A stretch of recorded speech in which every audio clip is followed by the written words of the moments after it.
generally speaking, what a fellow means when he says it was a fair fight. Turns out to be I won the way I expected to. Avack was in a position that they weren't supposed to win. They were going to have to use an unexpected method. Of course, that would be called unfair, wouldn't it? Right over here, Captain Bratton. Just take a seat, and I'll be with you in a moment. Oh, thanks. Nothing special the immigration department wants to see me about, is there? I mean, if it's those little fungoid life forms you're worried about. No, Captain, it's not fungoid life forms. Let's see. Your ship just arrived here at Terra an hour ago. Yes, we docked at LaGuardia Field at 4 p.m. In fact, I haven't even had time Has your crew left the ship yet? No, sir. After all, I am conscious of the great responsibility we intersystem cargo carriers have regarding the importation of non-terrestrial toxins and microbodies in the cellular life. Captain, I'm not a bacteriologist. My name's Jeffy. I'm a psychologist. I see, sir. Just what do you see? You're making a check to see if I'm space-worthy, not neurotic or cracking up under the stress. And you jot down notes, and just from little slips a man makes because he's tired and needs a rest and a shower and a couple of beers at a high-class bar and maybe a few days of quiet in the country, away from always worrying about a meteor breaking through the hull. Oh, I admit I am somewhat knocked out. Who wouldn't be? I brought this cargo in from Deneb. We've been out there between systems, the long haul, for 13 months. And we got nothing to apologize for. You let me rest up. How about trying that instead of badgering us with psychological questions? I'm sorry, Captain. Now, let's see. You visited the 6th planet to the Deneb system. Avack or something like that? Avack. Did you and your crew enjoy your stay there? Well, they treated us okay. We were 3 weeks loading. During that time, we mostly just strolled around taking things easy. Wasn't much to see. Mostly just small towns, factories. They make ceramic household goods. That was our cargo, in fact. That's a darn small planet they've got there, sir, and overcrowded. Every half mile there's a factory going like crazy, and the air's so full of smoke from the stacks you can hardly breathe. Sir, they've got almost no raw materials. But out of what they have, plus the synthetics they've developed, they're able to turn out so much pottery that you'll find it everywhere in the galaxy. It's amazing. Every system you visit, you see vases, salt shakers, flower pots. They're all marked, made at Avack. Just think what they could do if they had a sufficient supply of raw materials. Makes you wonder. Yes, it does make you wonder. They fought a little war back about 10 years with the other planets of their system. Beat them, too. But it didn't do them any good. The other planets were just as depleted. Captain, I want you to examine something. Oh, yes, sir. That's an Avackian space mine. Seeks out the target by beaming in on the target's heat. They used that in a couple of 3 wars. Awful thing. Look at that boring snout. Mm-hmm. I'm told it cuts its way through the hull of a ship to the wall of a building until it actually gets to a living creature. Then... Yes, sir. It's a vicious weapon. The troops called them leeches. But that was 10 years ago, sir. Now they're a commercial planet. They threw out the military leaders and voted in a business administration. They're all for trade and culture exchange now. They learned their lesson. Did they? Captain, while you were on Avack, did you buy and bring back here with you any toys for your children?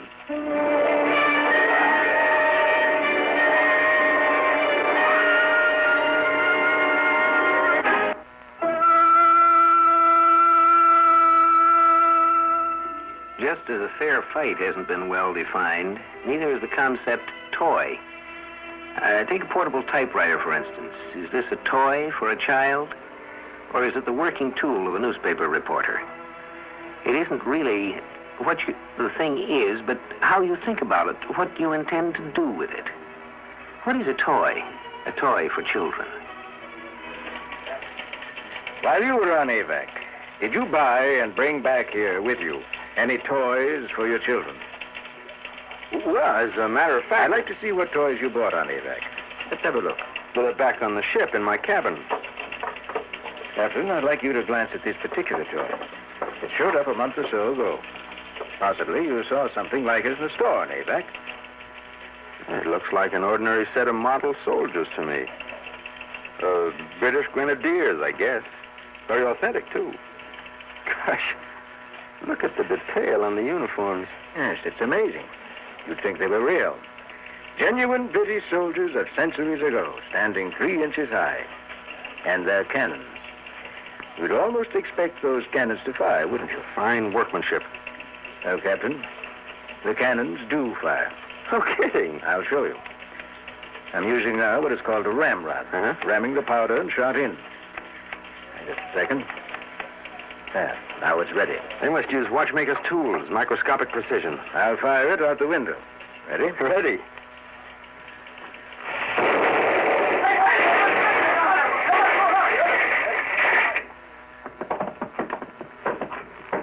Oh, yes, guards. Will you begin clearing the debris? I'm sorry. I meant it to explode entirely outside the building. Must have caught a corner of the window. This is terrible. Now, to the soldiers. They're dead, of course. Dead? Well, let's say inert. We destroyed their neural systems with high voltage. What? We simply took the cartons of soldiers and put a charge through them. They're fragile. It's hard, even for a people uniquely talented in microscopic assembly, to produce a workable robot only 3 inches high. I see. Of course, robots. Here, look at this. Well, I'd say this is, but it looks like a little toy telephone set. Gosh, we had those when I was a kid. Talk to the kid across the street, transmit for a block or more. Talk into it. Here, I'll get out the mate and answer you. In fact, I'll go stand over here, away from you with it. Okay, Captain, can you hear me? I hear you, sir. Say something foul. Sir? You're a spaceman. Think of the foulest oath you can remember. Say it into the phone. Okay, sir. You know, sir, it's the darndest thing. I guess I must be nervous. I can't. Try. I can't, sir. I can't think of anything foul. All right. That's what I wanted to show you, Captain. The phone acts to inhibit the speech center of persons near it. Sort of damper.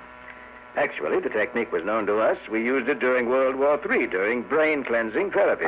You know, obliterating hostilities from the minds of enemy prisoners. Sure. But to incorporate it into a child's toy. You see, Captain, a child exposed to this mechanism over a long period of time would develop a docility, a passivity, an inability to feel angry or aggressive. In other words... Brain cleansed. Now look at this. But, seems to be...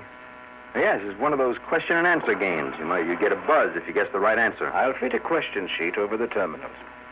With this toy, the child develops a rudimentary knowledge of natural facts on a variety of topics. And let's see. This top sheet consists of questions on growing plants and flowers. Yeah, well, let's try something different. All right. How about great composers? No, I think I'd like to try this sheet titled The Human Body. I used to know something about that. I took a college correspondence course in biology during a long trip out. Very well. I'll plug in question 3. The digestive system breaks down protein foods into what simple molecule? Amino acids. Answer number 9. Plug the answer wire onto the number 9 terminal. I agree. Amino acids is right. Oh, what's the matter then? It works normally. Now try it the way we started. Question 3 with answer 9. You won't get a buzz this time. Well, but we did get a buzz, and it's right. Yes, we got a buzz before, but we won't get one now. See, Captain, there's a circuit in this thing that randomizes the buzz. The child, using this so-called educational toy, will get correct answers to start with. Then the randomization sets in, and before he is sure enough of his own knowledge to contradict it, his meager fund of accurate facts will be gradually distorted, not wiped out, but altered more and more, until he is confused. Well, but why? So he'll be convinced that there is no such thing as a correct answer. And now I'd like to see the toys you brought back with you. Let's go to your ship and have a look at them.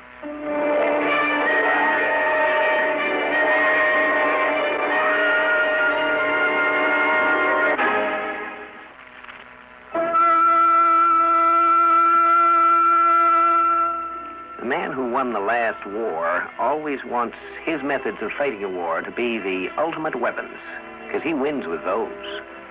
But what is the real ultimate weapon? A weapon that no other weapon can touch. How about the weapon of changing your enemy into a friend, or changing your enemy so he doesn't even try to defeat you? Wouldn't that be a more powerful weapon than any possible attacking device? This is my younger kid, Charles. He's 9. Mm-hmm. What is it? But can't you tell? Looks like a costume. Yeah, I'll spread it out. What kind of a costume is it? I don't see any identifying features. Looks more like a sack. A gray sack. I shopped around Avack for days before I ran across this. Here, I'll put it on. Yeah, right sleeve. And left. There. Explain it, Captain. But can't you see? No, you're simply inside a gray sack. That's all I can see. I'm a cowboy. What? This is a cowboy suit. More than that. Of course, it takes a few minutes. Good Lord. It's changing color. And so am I. Changing me into a cowboy. Darn it, I said I was a cowboy, and I am. Now, I don't mean I'm just pretending to be a cowboy. I mean as long as I'm wearing this material around me, I actually become a cowboy. Notice I've got chaps on my legs? I put this on a couple of times on the trip back, me and the crew both. Really got a kick out of it. Looky here. I got me a 6-gun. Where did that gun come from? Grew out of the suit. And your head's expanding and turning black. Nah, that's my 10-gallon black felt hat. Incredible. Put 'em up, partner. Why, your skin looks like leather. Is that your idea of a humorous remark, partner? Take it off. Take what off? That material before it's too late. Take it off before you're so far down in that fantasy world you can't get back. Like they intended it. Take it off. Just when I was beginning to enjoy myself. You know, friend, when I was just a little tyke, I used to pine to be back in the good old days and ride the reins. Back when you could smell the sagebrush growing out in the free country where... What was I saying? Why, a cowboy. Why, I always wanted to be a cowboy. Would it be the same for me, I wonder? Oh, no, I put it on? It's whatever your fantasy is. Charles probably will use it to become a 20th century businessman. Gray flannel suit, Ivy League. He reads all those old adventures about New York before it was destroyed. Those advertising operas. Give me that material. I'm impounding it. But why? What's wrong? It just helps a kid act out perfectly normal childhood fantasies. Charles plays advertising exec all day long. With this, he can... A child couldn't possibly hold out against it. It almost got you, and you're a grown man. Do you want to lose your child? Is that what you want?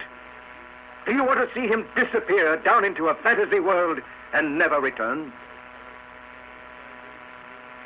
Let's see what else you brought back. Yeah. Only one more toy.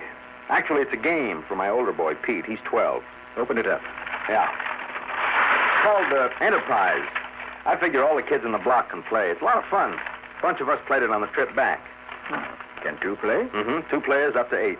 Very well, let's play. Each player buys shares with money borrowed from the other players. Now, at any time, a creditor can demand payment either in shares or in money. But as soon as a player ceases to extend credit, he must show what shares he holds. He has to show which groups he's been able to get control of. From then on, he has to bid out in the open, with everyone else knowing what he's got shares.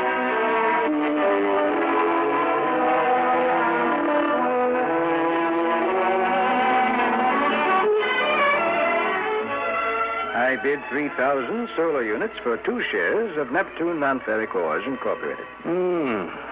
Make it 4,000 and the shares are yours. 4,000. Sold. Okay. Now, you owe me 600,000 solar units, and I owe you 355,000 solar units. I demand payment of the difference. Let's see. I don't have 245,000 units worth of stock. Yes, you do. If you turn in your Martian Diamond Mines Limited. Oh, but that's my best block. That corners you from the inner planets. Put it in or call the game over. All right, it's in. Game's over. But why? I have enough solar units left to buy all your remaining stock. So in terms of profit and loss, you're wiped out. Yes, I guess you're right. Very well, you wind up with 3 expensive groups. And I don't have any. Well, do you see anything harmful in this game? All I can see myself is that it teaches a child the basic facts of economic life, and that's something every child should know. No, I have to admit I find nothing subversive in this game. In fact, it's nothing but a variant of an old Terran parlor game called Monopoly.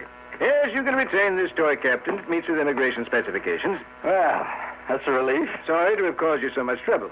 I'll go and interview your crew and see what children's artifacts they brought back.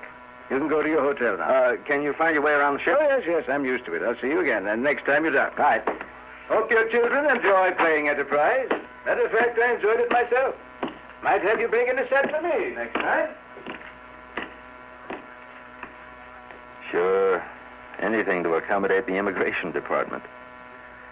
Well, I better get all the pieces back in the box before they get lost. Heck, in that game, Monopoly, the player who wound up with the most money and property won the game. And in Enterprise, the winner is the one who's wiped out. Hey, I'll bet he didn't realize he beat me. But he didn't have a solar unit or a share of stock left. He won by a clean sweep.